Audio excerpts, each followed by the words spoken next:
Before history called him a saint, before churches honored his name, before the world remembered his faith, Peter was just a man, a flawed man, a fearful man, a man who believed he would never abandon the person he loved most. But in a single night, fear destroyed everything he thought he was. Jerusalem was restless that week. The streets were crowded with travelers, torches flickered through narrow alleyways, Roman soldiers watched every corner, carefully, and somewhere beneath all the noise, a quiet tension lingered in the air. Something was about to happen, something that would change history forever. Among the disciples, Peter was impossible to ignore.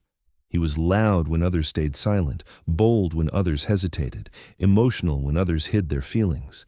Peter was the kind of man who acted first and thought later. But he loved Jesus with all his heart. At least, he believed he did. Peter had seen impossible things. He saw storms obey a single command. He saw blind eyes open. He saw thousands fed from almost nothing. And one day, he even stepped onto the surface of the sea itself. For a moment, he walked on water beside Jesus. But the moment fear entered his heart, he began to sink. Maybe that moment revealed more about Peter than he realized. The night began quietly. Inside a dimly lit room, Jesus sat with his disciples for supper. The atmosphere felt unusually heavy. Jesus spoke slowly, almost like a man preparing to say goodbye. The disciples exchanged nervous glances. None of them fully understood what was coming. But deep down, they could feel it. Then Jesus said something that froze the room. "One of you will betray me." Silence. No one moved. No one breathed. The disciples looked around in confusion and fear. Questions filled the room. Who could do such a thing? But Peter never suspected himself, not even for a second. Peter believed his loyalty was unbreakable. His faith felt stronger than fear, stronger than death itself. So when Jesus warned him, Peter immediately resisted. "Even if everyone else falls away, I never will." The confidence in his voice sounded sincere, and maybe it was, but sincerity alone does not make a person strong. Then Jesus looked directly at Peter, not with anger, not with disappointment, but with sadness. And he quietly said, "Before the rooster crows today, you will deny me 3 times. Peter could not accept it. Impossible. He would fight, he would die, he would do anything before betraying Jesus. At least, that's what he believed while standing safely beside him. Sometimes people misunderstand themselves. They mistake emotion for strength, confidence for courage, words for conviction. But nobody truly knows what lives inside them until fear arrives. And fear was already approaching, closer with every passing minute. Later that night, they walked into the Garden of Gethsemane. The city behind them slowly faded into silence. Olive trees swayed gently in the cold night wind. The moonlight stretched long shadows across the ground. Jesus appeared troubled, more troubled than the disciples had ever seen before. He walked a short distance away to pray alone. Meanwhile, the disciples struggled to stay awake.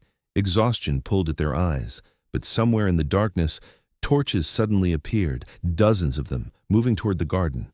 Soldiers entered the garden like a flood. Metal armor clanged against the stone paths. The quiet night shattered instantly, and in front of them stood Judas, one of their own. The betrayal had begun. Chaos erupted. The disciples panicked. Some stepped backward in fear. But Peter reacted differently. He grabbed a sword and attacked wildly. For a moment, it looked like he was ready to fight to the death.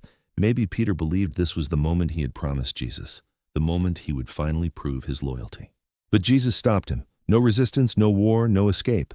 Jesus surrendered willingly. And suddenly, Peter's confidence collapsed, because this was not the future he imagined, not at all.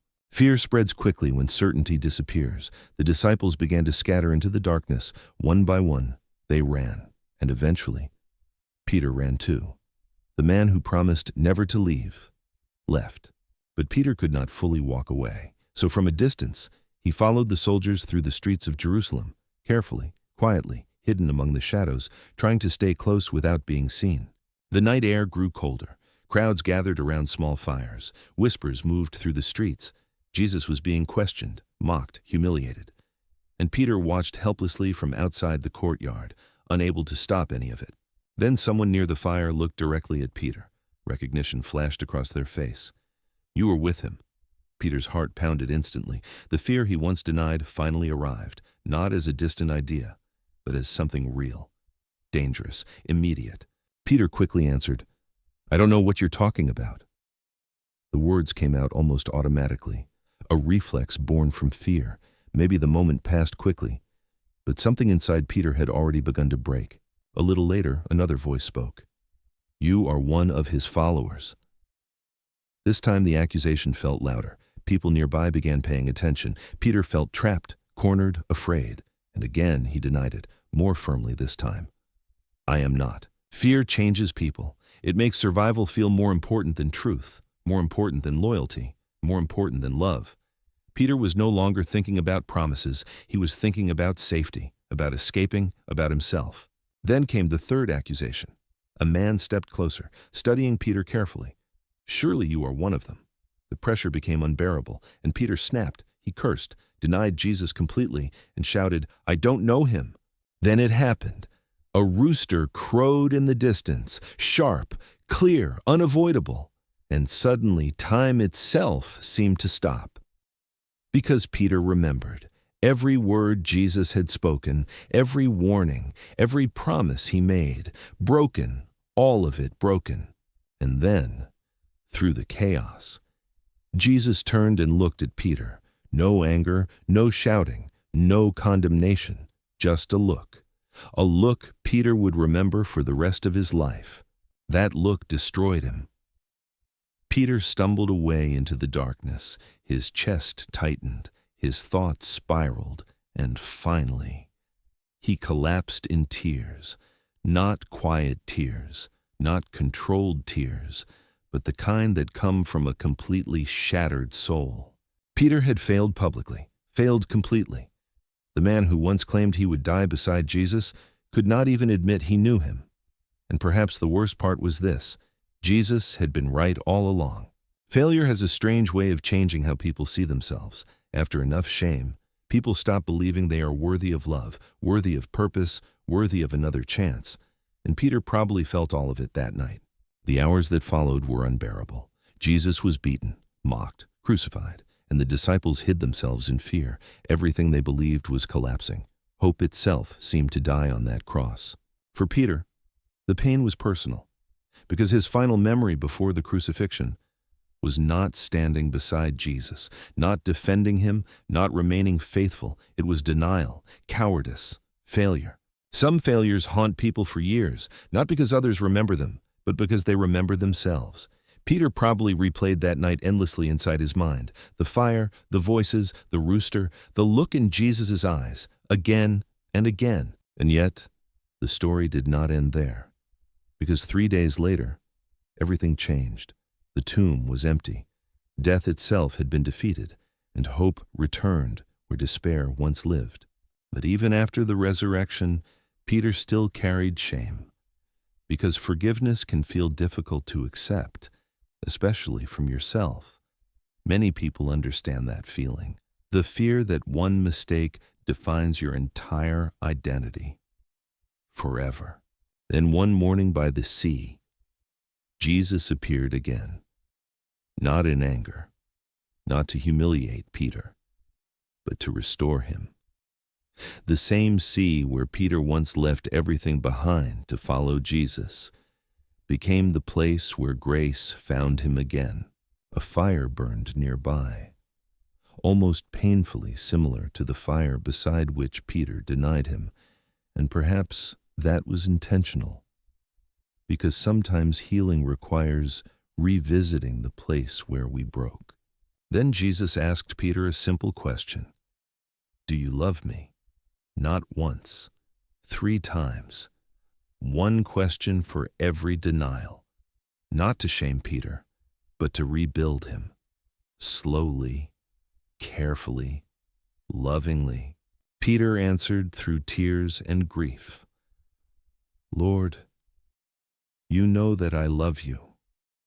And for the first time since that terrible night, Peter finally understood something important.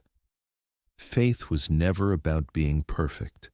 It was about getting back up after falling, about remaining willing to return after failure, about discovering that grace is stronger than shame. And maybe that realization changed Peter forever. The man who once collapsed in fear eventually stood before crowds without trembling. The man who once denied Jesus publicly would later preach about him fearlessly. The broken man became a leader, not because he was flawless, but because he understood weakness. History remembers Peter as courageous, strong, faithful. But perhaps his greatest strength was not that he never failed. It was that failure did not become the end of his story.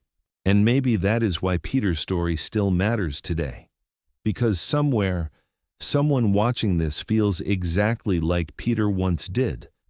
Ashamed, regretful, certain they ruined everything. But Peter's story reminds us of something powerful. A moment of failure does not erase a lifetime of purpose, and sometimes the people who fall the hardest become the ones who understand grace the most.